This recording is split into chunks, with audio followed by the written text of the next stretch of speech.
What's up, everybody, and welcome to another episode of No Client Agent Privilege, a.k.a. the C.A.P. podcast. It's your boy Evan, your boy Will. We are back under the Tiki Hut on this lovely, lovely South Florida spring day. We are in the middle of free agency, middle of March Madness, conference tournaments, you name it, we've got it. It is all happening, and that's, I think, the best part about sports. There's always something going on, especially this time of the year. You got a little bit of everything. Yeah. You got football, you got spring training, you got basketball implications, you got college and pro on both ends.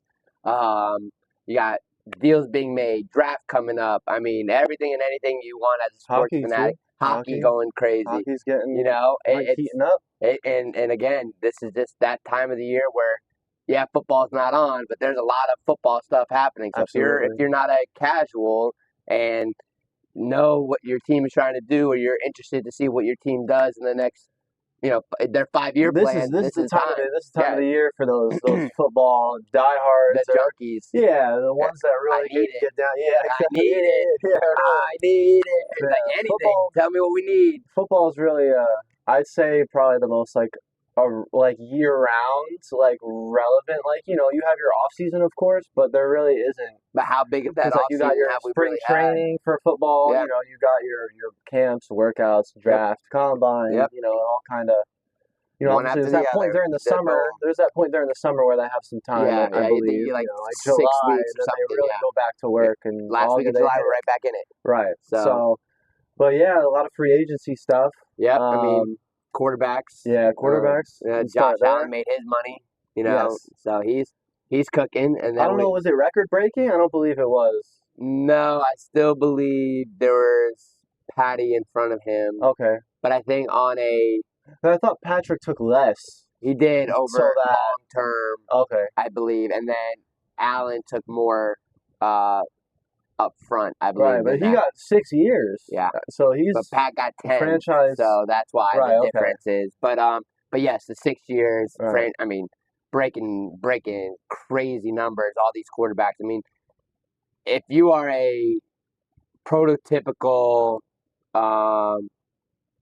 franchise quarterback right now, and I think it'll be interesting. My next mindset is what happens to Brock Purdy. Does he take the friendly deal, or does he take the franchise quarterback deal that got them to the Super Bowl multiple times, won the NFC championships multiple times? Because I know as your agent, anything's better. I'm going in and I'm like, yeah, look, you want the most. This is what we got you. Without us, that ain't happen. You didn't do it with Trey Lance. You didn't do it with Jimmy G. Like we did it. We were Mr. Irrelevant. We brought you there. So I mean, obviously the dynamic is always meet in the middle, or what's fair for everybody. But it's like I don't know. I did a lot as a non-paid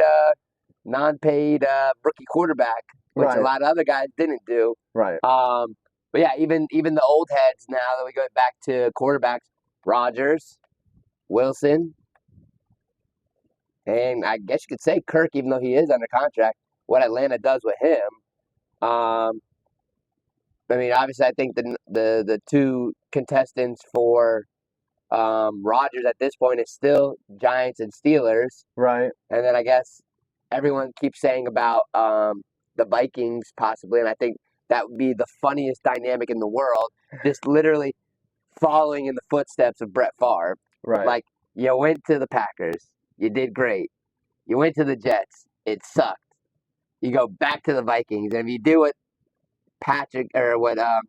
what Brett did with the Vikings, that would be hilarious. You go in and you kick the Packers' ass for 4 years.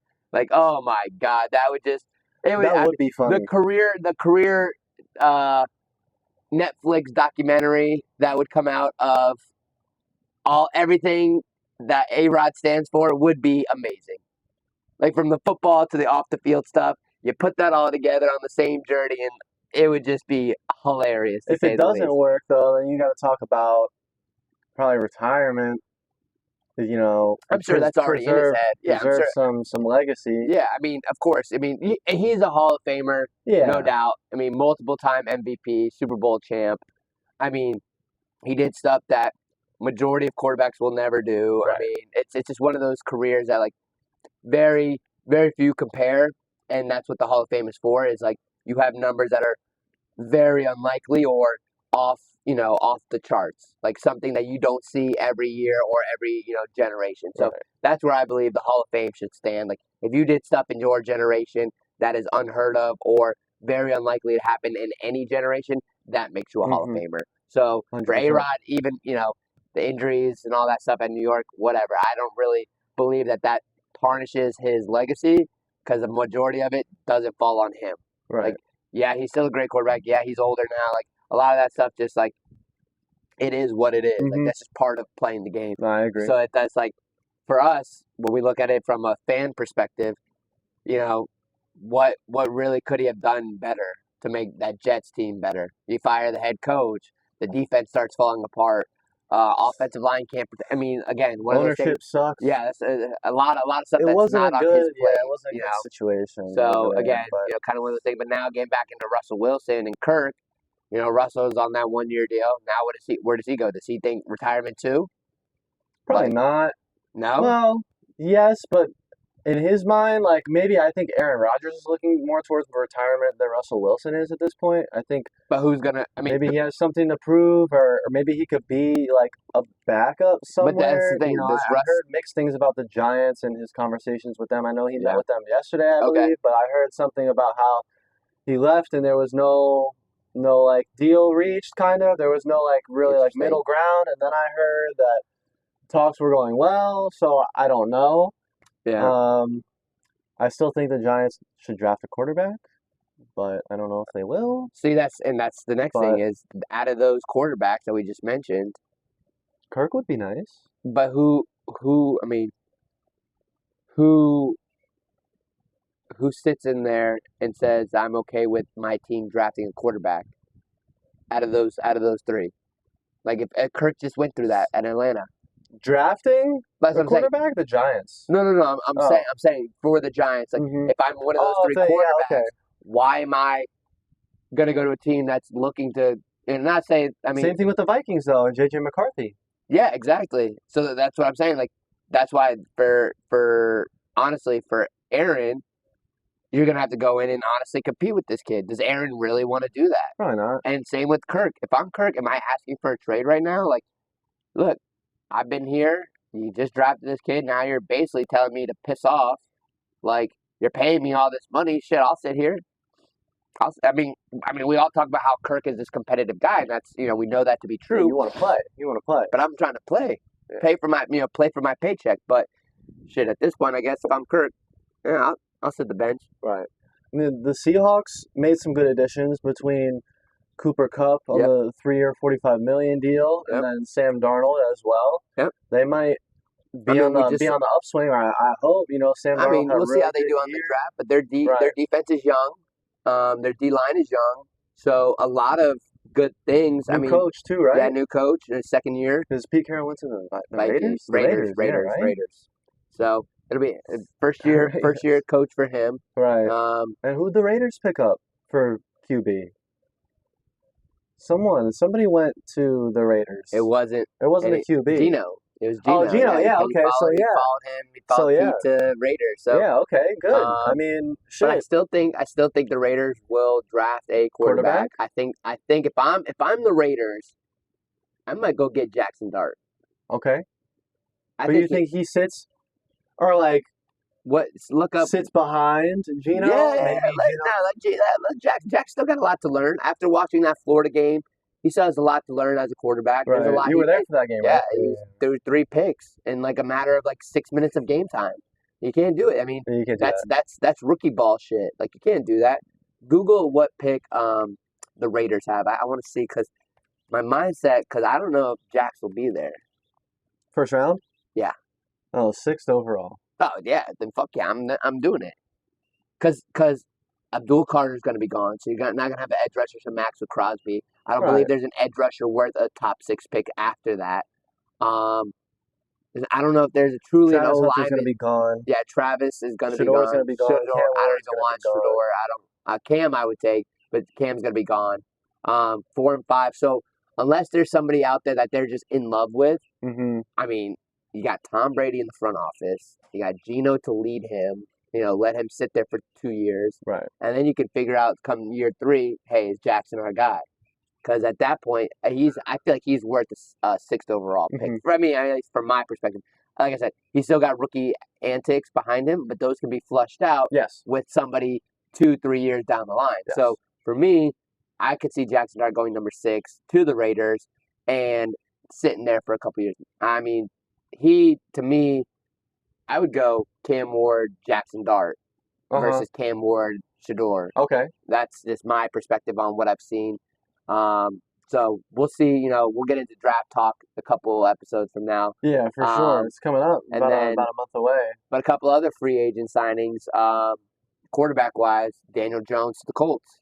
Yeah. What the hell is that dynamic going to be when you just drafted a first round quarterback? And he didn't really have a good year. But even still, you just spent all that money Right. on a quarterback to take him first round, Right. and now you're saying, "Nah, never mind, we're good." Like, what it are might we not doing? Be, maybe they just wanted to pad the position. I don't think Daniel Jones is necessarily a bad quarterback, and I do think not that bad. I'm just saying the waste of I don't want to say waste of money, but like no, I hear what the you're saying. expenditure of $14 million for a quarterback that you're just going to sit there, or say that probably could have given him less. I don't think not he's even worth, less. Like I don't even know if 14. I would pay. I was like I'd keep Joe Flacco for another year for God's sakes for cheaper. No, that's fair. I definitely think that everyone kind of deserves that, especially like quarterbacks kind of deserve that second chance. I feel like we've seen some quarterbacks that have gotten another chance and have done I well. agree with that, yeah. Gino is a good example. Sam Darnold. So, maybe even things Kirk will work out. I mean, not that Kirk had a bad career in yeah, he never really had a bad career. Baker's a great example. Yeah, absolutely. Talk about a kid who was thrown to the wolves and came out leading the pack. I mean, God bless. I mean, if he can get just a couple more things down in Tampa fixed up, that offensive line tweaked up, defense stands up a little bit better, Tampa could be dangerous next year if Baker plays the way that he's been playing. Right. But, and then the last one we could talk about is Bosa to Buffalo. I mean, Von Miller and him on opposite ends. Joey, right? Yeah, Joey. Yeah, okay. And he was a freak in high school, and I mean, it's going to be interesting to see that D-line going at it. The Bills are really trying. I would like to see the Bills win a championship, I think a lot they of had a really good shot. They had a really good shot last season. Yeah, of course. I think that they'll be there again this year. Oh yeah, they're making the moves that are necessary. There's no reason for them not to be. Right. If they don't, that's a failure. If they're not in the AFC Super Bowl, maybe they even get. They have a first round draft pick, I'm assuming. So maybe they trade it 20s. Yeah, they could trade it for 30. more power on the defensive end. I don't know how much work their defense really needs. I don't think it really needs a lot of work, but maybe another weapon. Need a corner Need a corner. Okay. Need a corner, probably another linebacker, just somebody that can really. I mean, they've got some good linebackers. They got some good linebackers. Yeah, I think a stud corner, because I think they just traded their first rounder, Elam. Oh yeah. They just traded him to Dallas. Yeah. And that's, again, a kid that I've known since he was a young boy. Right. And at Florida, did great, left early. And then, really, I feel like, I don't know, not to say that he was put into a no-win situation, but, I mean, your first-round draft pick, they're expecting a lot out of you. Like, you got to show up. That's it. I mean, that's the name of the game. If you don't, for what we pay you, if you don't show up, we'll find somebody that we have to pay to come in and take your spot. Right, and there's plenty of people that'll go out and take your spot. Right. And take your job. This is a business. Like, your stars from high school don't mean anything. Your amount of offers from high school don't mean anything. If you are talking about the NFL, the NBA, the only thing that matters is the amount of money that you get paid. Are you worth it? And do you do the job that you get paid to do? Plain and simple. It's a business. And that's about as easy as it can come when it comes to these free agent talks and trades and stuff like that. If you don't come in and do your job, we will replace you quick, fast, and in a hurry. Simple enough. So I agree. One thing, just circling back to the Niners, I saw that they lost 8 of their starters. Yep. I think on the offensive side. Yep. They lost their backup left tackle. That's crazy. So You lost your backup left tackle. Do you pay Brock Purdy all that money? I don't think like I was gonna say. Maybe I said it. I don't think that he gets like a max contract or No, whatever. I don't think that either. Anything's better than what he was on, and he will get something better than what the rookie deal that he was on, 200,000 a year, or whatever. But I think the Niners need to, especially they didn't have a good year last year. They need to pay what he is owed for what he did, right? Which is not necessarily how it usually works, because that's not usually what rookie quarterbacks do, right? So it's kind of putting San Fran into a predicament. Like, yeah, he did all that stuff under the rookie contract because they got to pay other people now too, of course. But now we have to focus on why we're going to pay him this much money for what he just did these past 3 years. Right. So usually, especially if the team's on the down, exactly, downturn. It's not like you've been on the upside where he should have gotten paid, and recontracted and negotiated, but he couldn't because he was on that rookie contract. But now, getting into that, he has all the leverage in the world because of the last 3 years. So again, what he does now is going to be on his agent. Does he take a team-friendlier deal, or is he about his money? Which in both cases are fair. Yeah. Like, he did exactly what he needed to do. Not that he wasn't star-studded on the offense side. His defense was really great. And he fit the system that, put in for him. What more can you ask for from your rookie quarterback? Like, you did your job. Like, so get paid for it. That's just my mindset towards it. No, 100%. So to see what ends up happening in the San Fran office with John Lynch and all them, I mean, I see a happy medium that can be probably fit. The only thing is how long of a quarterback, or how long of a contract for this quarterback does he get? Does he get the 6 years like Allen? Does he get the 10 years like Pat? 2 years. No, it'll be longer than that. Yeah? It'll be longer than that. Depends how much they like him. See, they love him. They love him. So good then. So I think 5 years. 5 years. It'll be right under what Allen made, because he didn't get any MVPs or anything like that. So, what did Allen make again? $250 guaranteed, $330 for 6 years. $250 guaranteed. So I think for him, he'll do 5 years, $200 million guaranteed, or $150 million guaranteed. With what was his total though? For Allen, 330. 330. Yeah. 300 guaranteed for 5 years. It'll be 300 for 5. I think it'll be 1 year less. It'll be, and then he was guaranteed 250. 250. Yeah. So he'll be guaranteed 2. Okay. I can live with that. I think that'll be just from my mindset on the agent side, a team-friendly deal that doesn't break the bank, but also pays me for what I did for this team the last 3 years. That makes the most sense. 5 years, I'm also young. Josh Allen's done a little bit more than me, so I'm trying to compare. I'm trying to see the quarterback market. Look what Kirk Cousins did. I did more than him. But, in a shorter time, trying to add it all together, see the pieces. I'm worth more than him. Maybe not as much as him. This time frame works for me because then if I'm, Purdy's what, 27, 26? Yeah, 26 maybe? 26, 20, turning 27.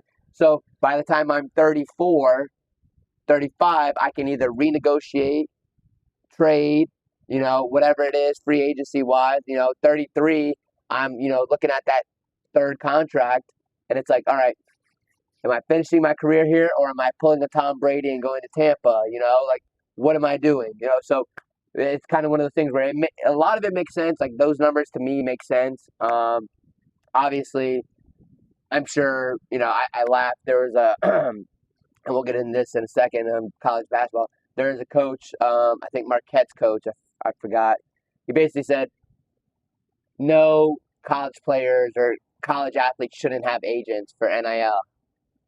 And I go, in my head, yeah, because every school is just looking for the best, the best in every kid. Every school is, good-hearted, not going to screw a kid. That. I was like, yeah, okay, yeah, I'll believe that, sure. Yeah. Like there's a reason. That's just in the best interest of the school. Thank you. And now, kind of the same concept with regards to the reason your agent, you're paying your agent so much money is because he's got your best interest. Right. You know what I'm saying? So now, what ends up happening and what Brock wants to do is obviously what his agent is what he tells his agent.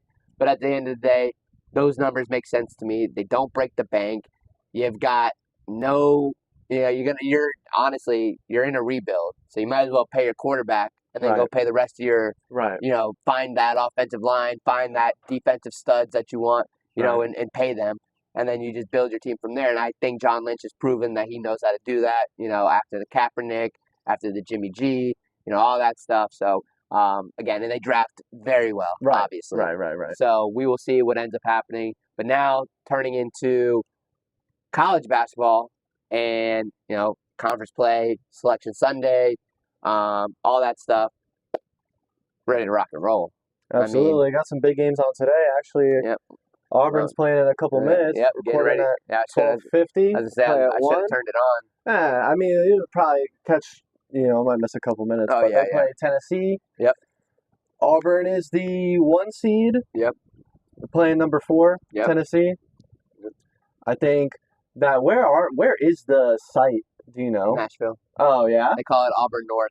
Oh okay. Yeah. There's sure, they'll travel for that. Yeah. No, yeah. They'll travel from Tuscaloosa too. So Tuscaloosa. Alabama. Everybody is close today. enough to Nashville. I mean, Knoxville. Tremendous day for Auburn. College basketball. SEC. The only team that has to actually travel is Gainesville. Right. That's the only team that's truly traveling. Right. Everyone else is Tennessee's in a couple there. hour drive. Tennessee's there. 2.5 hours. Yeah, 2 hours. Auburn, I think is 3. Tuscaloosa's probably 5, maybe. Yeah. So it's it's not anything crazy on traveling. When you're the diehard SEC guys, that's nothing to them, Right. So they call it Auburn North because Auburn always wins in Nashville, knock on wood. But anyways, again, kind of with, Bruce Pearl's comments yesterday after the game, top 5. I mean, that'll be clipped forever on live television, reactions, quote unquote. ESPN is shaking their head. My God, ESPN is probably losing their mind over that. I mean, everybody. I mean, all I saw people were sending me that for at least an hour. Any press is good press. Yeah, any press is good press. BP literally dropped that He's one-liner. It's going to go down in history on that one. So. That and it probably really resonated with the team. Oh hell yeah! I think Denver. Denver. It's he doesn't need any. He's one of those guys that truly doesn't really need anything on the sense of a chip on his shoulder. He's already got that. But when your coach your coach boosts you up like that, that's just kind of that fire just burning. That's good stuff. That's good stuff. I think that they're gonna come out and really, like I said a couple episodes ago, I think that they do really have something to prove this year. That tough loss to Yale last year probably really. Well, I can make tell them, you, do some heavy reflecting and some pretty serious, off-season work. So right. Oh yeah. You get into it, that they slipped a couple places. They're 3rd seed now in the top 25. I think they had. But they'll still be the first overall. They lost to Texas A&M. Was that what it was? And Alabama. Oh. Yeah, but again. But they played them again. Yeah, they played them for senior night for Auburn. But again, Auburn lost their senior night. Yeah, but even still, when you look at it from the back end. They're still going to be the overall number 1 seed. Right. Take your losses now. Yeah, I mean, take your losses now. Well, that's the other thing. I think some coaches were talking about conference play, tournaments, and winning them. And I'm like, who the hell wants to go into the tournament, March Madness, with losses? If you make it to the conference champ, all those Cinderella stories start with a conference championship. Yeah. Every single Cinderella story, you got to win the conference. You have to win the conference to get in. So it's those guys, those coaches that say that are the coaches that are on the blue blood teams that just get in because they get in. So that shit pisses me off because when you talk coaches that are saying stuff like that, it's you're getting in off of losing your first round playoff in your it's big five. Saying that college football coaches, they don't want to win their championship Thank game. you. Hello. Why am I going to play? Why am I going to play that game? It's just cost of injury. Blah blah blah. It's the same fucking shit. It's always the same things with these guys. It pisses me off. But Duke losing Cooper Flagg, huge. They're still obviously really good. They'll probably win the ACC anyway. Yeah, ACC really wasn't that good this year. honestly though, I'll give UNC this. They have been a way different team than they were 3 months ago. When I saw them in Hawaii. Like in Hawaii, they did not look good. They did not have their identity. You could just tell they were still trying to find out who exactly they were. So to see what UNC does, they're still first 4 out. So honestly, the only way they're probably getting into the tournament is if they win the ACC. So. Well, UNC's out. Oh, they lost? Yeah, they lost last night. To who? To Duke. Oh, yeah. Oh, I didn't even know they played last night. Yeah. So they played last night. I thought they played today. Nah. Oh, so they're not going to get No, they're not getting in that first 4 out. Yeah. I thought they Duke played plays today. Louisville tonight. They're already in their championship. Yeah. Oh, I thought it was semis for everybody. Yeah, no, staggered. Damn. Okay. I swear, I thought it was semis for everybody tonight. Right. No, but they. That's why I was saying that Duke's going to win the ACC anyway because. Oh, I thought. For Yeah. sure. I swear, I thought everyone's semis for the big boys was say the Big 12. That's today. I thought that's what I thought. I could be wrong. That's just a lot of good basketball in I just thought everybody's semis was today. So that's all right, no worries. But getting back to Duke per se, is Cooper Flagg having that injury. Does that entice me as Cooper Flagg to go back for one more year to prove? I mean, if they don't win, I think they'll still win. But like, if they don't win a national championship, do you go back and prove a point? And I think we've had the conversation off camera of you're Cooper Flagg. You already know what you're going to get paid as a rookie when you go to the NBA. Right. You already know relatively what your endorsement deals will be. Right. Even if they're a little bit better than, last year, there's a couple years, whatever, you kind of can negotiate a little bit more because you're Cooper Flagg. Yeah. So that's what you have an agent for, though. Right. Well, that too. You gather all this down. You write it out. You show your client. Hey, this is what we can do. Table. This is what we can do. This is option B. What do you want to do? Match it. And so, with that said, it's part of. Yeah, you go to Duke. You go to Duke. Hey, Duke. This is the number for the NBA and endorsements. This is your revenue share. You have a Nike deal.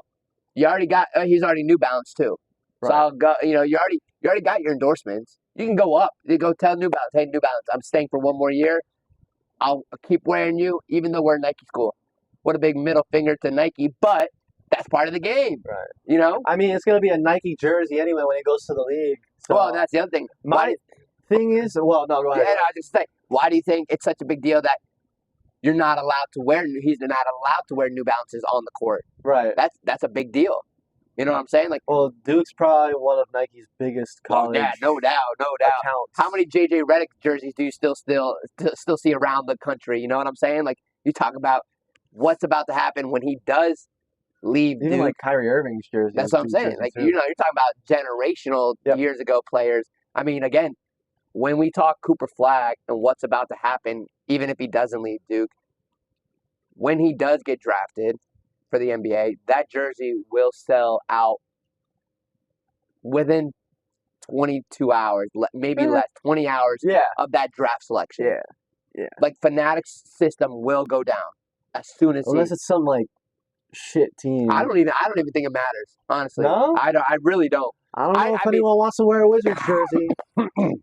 Yeah, well, Wizard jersey. Or a Hornets jersey. I like the Hornets because of their color scheme. Yeah. I love the Hornets jerseys. Now, the team, yeah, right. That's another story. Right, exactly. But I was going to say that he's a kid. It's just crazy to think that he's younger than me. Whatever, but what do you mean? He's like way younger than us. Like, he's a full generation younger than me now. If I was him, like for real, like if I was really him and I got hurt in my conference championship tournament, and they go to the tournament and he can't play or whatever the case may be, and they lose, I'm like, it's March Madness. Like I might want to run it back. Like seriously, like barring again all the money and the offers and what you could make from the league and skipping out on that one extra year, especially because NIL exists, so he's going to get something. Well, here's the thing. There is insurance. I'd go back. There are insurance policies that you can take out as an athlete, and if you're a good agent, you know this. You can go out and you can take out insurance policies for stuff like this where you have a future value and you can add costs to it. So it's like you can pay. Okay. So you could pay for the insurance that if something happens career-wise, you're basically paid off for for the back end of Well, it's your like career. a life insurance Yeah, kind basically, of it's for your career. But obviously, obviously Cooper Flagg would be in the meet the criteria for something like that. Right. But you don't just give that to anyone. No, that's a very, very minimal type person. That's somebody with like a golden arm, golden leg, hand, like boxers usually do it for their fists, stuff like that. So it's like certain things that you can, insurance, your career You on. really mean just insuring your hands, like as a boxer, or you're just saying? Yeah, no, like literally. Just your hands. Yeah, stuff like that. Yeah. Oh, wow. There are aspects to where you can literally insure certain things. I believe there was I don't know if this one was true, but people used to say that James Harden insured his beard, like the beard. Really? Yeah, because it was a part of his logo. Oh, okay. A little more like a trademark then. Yeah, basically. Okay. But it was insured. The beard itself was insured. Oh, really? Yeah, I believe. So I don't know if that one was true, but I remember like years ago that one came out when the whole Fear the Beard came out. Yeah. So that was hilarious. I remember that one back in the day. Those were some good days. But that was, I mean, I have to say that was classic. Like James Harden going to the strip club, eating chicken wings, and being at practice. Stuff with like Lou that. Williams, Yeah, Magic exactly. City Lou. I'm telling you. Lemon pepper Lou. So with stuff like that, again, was that one real? I don't personally know, but I know there are insurance factors where even if, say, he's not able to play or he wants to come back and something dramatic does happen, he'll still be fine. Right. Like he'll be okay for the rest of his life. And again, hopefully, obviously, knock on wood, that doesn't happen because he is. I hope he is the next face of the league because at this point, I think the NBA is banking on him. Yeah, I don't know what the NBA is going to look like in like 5 years. Mickey Harrison? Yeah, he was at the game the other night. Oh, Duke? Or yeah, in Charlotte, the tournament game. Okay. Well, I mean, I don't know what business. Tanking. Huh. The Heat? Yeah. Nah. Dude, we're like 9 games in a row losses. OKC just got investigated. Did you see that? They're under investigation because they sat all their starters against Portland the other night. Who just got fined? Philly Utah too. just got fined for sitting. What's his NBA name? must need money. I don't know. For the Finnish kid. They sat Walker him. Kessler. No. That's the Auburn kid. The Lithuanian kid or the Finnish kid. They look exactly alike. There's Marco. Oh my God. Laurie Markkinen. Yeah, Laurie. Yeah. They sat him one night and they just got a $750,000 fine or some shit. Something crazy. But anyways, yeah. So Adam Silver needs his money. Yes, needs his coins. But again, where does college basketball end up happening if Cooper Flagg does leave? Because it's like, who's really coming up after Cooper Flagg? Well, there will be some, but I don't know. Like, honestly speaking, I haven't really looked at high school, rankings. Trust me, it's not anything like Cooper Flagg now. Well, yeah. I mean, Ace Flagg. Ace Flagg is next. Yeah, but he's not as good. Yeah, he's not as good. So I don't know. We'll see. Yeah, it'll be interesting. We'll see. College basketball always has some recruit come out of somewhere that just comes out of the. And that's AJ. What is AJ? But Dynas. I don't know. Oh yeah, from BYU. Kid is supposed to be. Yeah, they're giving him all this money. He might as well put the ball in the basket a couple times. Yeah, I don't blame some highlights or something, some return on investment or something. I mean, I think BYU's trying to keep him like low key on the hype side because like they've been boosting him up so much. I'm guaranteeing there are so many teams probably calling his line. We'll give you 8. We'll give you 9. We'll give you 10. Give you half our revenue share. Just come to our school. That's wild. Wild. It'll be interesting. Yeah, I mean, I definitely wanted to finish up here kind of asking, you, the agent, like, just from your career so far and what you've seen and what you've done and competitors, other competing agents or whatever the case may be, like, what do you think makes a sports agent stand out between, the I'm just here and I'm here type of thing? You got like the Drew Rosenhaus. Yeah.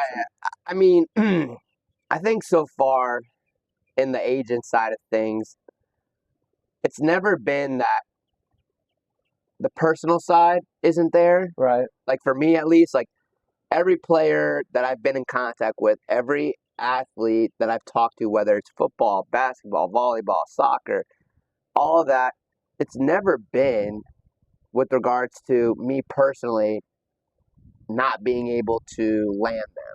Right. Like, I've had great conversation. Most of the guys that I've talked to, most of the girls I've talked to with regards to being their agent has never been, hey, you're just not good enough, I guess you could say. Right. But what really is, when you have the comparables of who's done what, that's where it falls into, the numbers. I have a demographic of, out of the entire 1,000 agents, there's 1,000-something agents in the NFLPA. Out of them, I think it was like 4% represent 3 or more clients. Okay. 4%. Okay, that makes sense. 69+% 0. 0. But why do you think that is? Mostly because every agent needs a financial backing. Right. And in the agent world, the only way you can get financial backing is 2 ways. One, you either have the money already, so you had a career, you had something to kind of funnel that, money in, lawyer, or you have an agency to back you. Right. C.A.A., Octagon, Rosenhaus, Wasserman, Excel, all these large agencies. If you get hired as an agent, what happens is they give you the financial backing to kind of go out and land those large scale players. So if you don't have that, which a guy like me, right, who's had to work from the very, very, very bottom and build his way up and land clients on your own, that financial factor to land one, travel, meet clients, bring clients in, train clients, so, all the little things that go into it. Again, it's never been that I'm not a good agent. It's the fact that other guys have more money, more resources, large-scale agencies that can go out and say, hey, we've worked with this guy, that guy. And even Jacoby can vouch for something like when we've had conversations with players, it's a lot easier for the player to look at us as an agency and say, oh, shit, Jacoby Ford's with them. Now imagine when you have Steph Curry, Giannis, the top agents in the world, stuff like that. It all kind of weighs on an athlete's mind, because even when I've had top tier athletes ask me for my pitch, the biggest thing is, and if they are with an agent or if they are talking to other agents, their biggest thing is never that, like, hey, look, I'm not picking you because you're not a good guy or you're not a good agent. It's just the literal fact that they're probably paying them more money up front, marketing, they call it marketing fees, right. So they're going to give them marketing right up front. And then when you have that, it's hard to tell a kid, guy, girl, whatever, here's a 6-figure check for you just to sign to our agency. I hear how hard is that for a kid to be like, nah, I'm good. I'm going to go with the guy that's not giving me anything except a chance. You know what I'm saying? Doesn't, obviously it kind of goes without saying, it doesn't make, just because you have Steph Curry or Giannis, or it doesn't make you, doesn't necessarily make you a great agent. No. I mean, it's all about, at the end of the day, if your players aren't good. It's the allure at that point. Right. Well, here's the thing.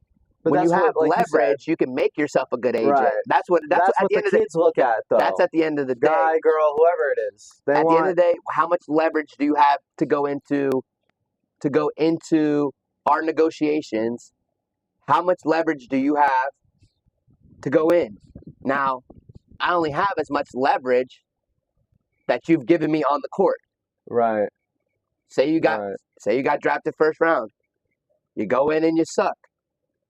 How much leverage do I really have? Even though I got you a first-round draft pick, right? Now what do I have? Right. So, again... And on your side, you're only playing with the leverage that you've built up yourself. Right. This is when you're homegrown. Yep. From the bottom, like you said. You're playing with house money, It's when not. I see Jason and Drew at all the NFLPAs, stuff and combines, and they're all on the field, and I'm sitting up in the stands. It's like, like what the dynamic, like we're the same thing, except he represents 2 full teams. He's got 100 and some clients. Like, you know what I'm saying? Like the difference in that. But like, are Drew and I truly any different? Like, if you put me in the negotiation room comparable to him, I can guarantee you there is probably not much difference. And they always say not to meet your idols and stuff like that. Not to say that Drew was really truly my idol of anything on the sports world, but he was somebody that I looked to on a professional side to be as good or if not better. Right. So, and I've had professional, guys who are making, 8-figure contracts tell me, look, I'm going with this agent because he said he's a shark. And I'm like, dude, have you met me? Like, you want shark? Brother, I do not sleep. Right. I'm like, I don't know if you, like, that's the thing. Like, always working. That's one thing. If your agent's even decently good, that should be the mindset. Your agent should be a shark by any means. It just depends on what kind of shark he is. Yeah. That's a good point. That's the true factor of it all. And it's like, yeah, I'm still the young guy in the game. It's only year 3 in the NBA, or year 3 in the NFL, and technically year 5 in the NBA. But first year was COVID. Right. So how much? I mean, back a little bit. Like, talk about 2 years of doing nothing with my certification. But yeah, I mean, on the agent side, what makes a good agent? I believe the personal side matters more. Yeah, it's got to be like personal, not just transactional. I feel like that matters more, and that's kind of why I'm never okay with guys choosing a larger agency for the money.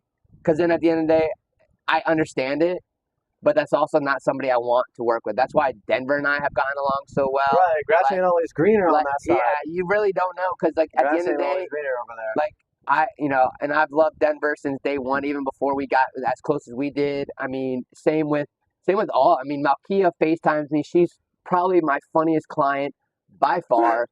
She is hilarious. Like, her Snapchats, her TikToks, her all of that. She is by far my funniest client, and I love her to death. Like, all my clients call me, and and we have a relationship to where, even Jerome, he's hilarious. He called me, Big E, what's up? Like we're going up to his pro, stuff like that. The little things that, as an agent, I feel like make me a better agent than others might not show up in the negotiation room, but the trust factor in the negotiation room definitely, I feel like, is way Absolutely. more on par with other agents. Like, you're just basing your trust off of what he's done before. Right. Fair enough.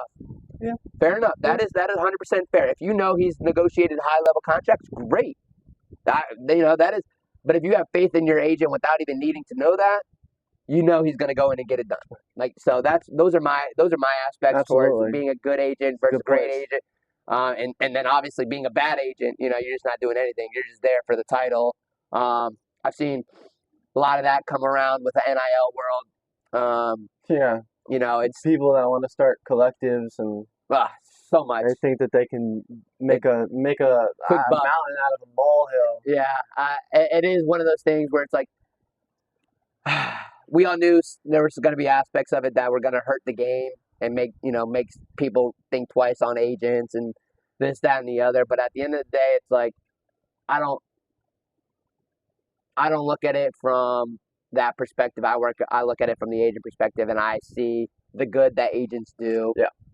It is very competitive. It is very hard to, quote unquote, make friends in this industry, because it is very hard to, I don't want to say not trust, but like, it is very hard to go to another agent and unless you work them on a personal side, like non-business side, it's kind of hard to trust them to not, go take your client too. So a lot of that stuff in the agent world, and it sucks to say that because you would hope you could, rally around, split fees, this, that, and the other. Right. But some guys just, they don't want to do it. Right. That makes sense. They don't want to help you. They don't want to help them. Again, my bigger picture is always, what's the best for the client? So, I appreciate the question. For any of the agent, I get so many kids that call me or text me or whatever about being an agent, this, that, the other, and it's like, it's not all sunshine and rainbows. Yeah, like, that's why I try to, like, y'all watch movies, y'all watch Ballers, y'all watch Jerry Maguire's Entourage. Like y'all think I carry myself to those extents to where I understand the realism behind some of those shows, like the drama, the client, taking care of his clients, all that stuff that really truly is real in the sports agent world. But all the flashiness and flying to Vegas on a Wednesday and doing all the movie side stuff, that isn't really how it works. So it's like I try to get even through our, the internship that we've built and everything that we do, I try to get that out of their heads that there are other options other than being a sports agent. Like there are other ways to get into sports and stay in sports and being a sports agent, even though a lot of kids really do have a dream of being one, like I did. But the thing is, what do you really know about being a sports agent? Like when I ask those kids that, I get the most bland questions, and I'm just like, dude, you don't. You're probably not gonna make it. I'm sorry to. I hate to be the dream. I hate to be the dream killer. But just so you know, it ain't that. It ain't what you just said to me. You ain't gonna make it. Like it is what it is. Figure something else. Yeah, and it's gonna suck. It's good. The realism hits after that. Like, hey, look, man, it's just probably not gonna work out. And once that sits in, I hate to be the bad guy, but I'm just a realist. I mean, I'm definitely optimistic, but I'm also a realist at the same time. Mm-hmm. So this career path is not for everyone. It's not easy. It's not sunshines and rainbows every day. But when you do reach the sunshine and rainbows, that pot of gold is well worth it. Yeah, well worth it. So, but great episode. Good to be back out under the sun. Yeah. Usually nighttime episodes, just timing wise, better for the both of us. Yeah. So, we appreciate you guys listening. Hope you subscribe below. Your boy Will, your boy Evan. This is another episode of No Client Agent Privilege, aka No C.A.P. Podcast. Thanks for listening. Peace. See you next time. Peace.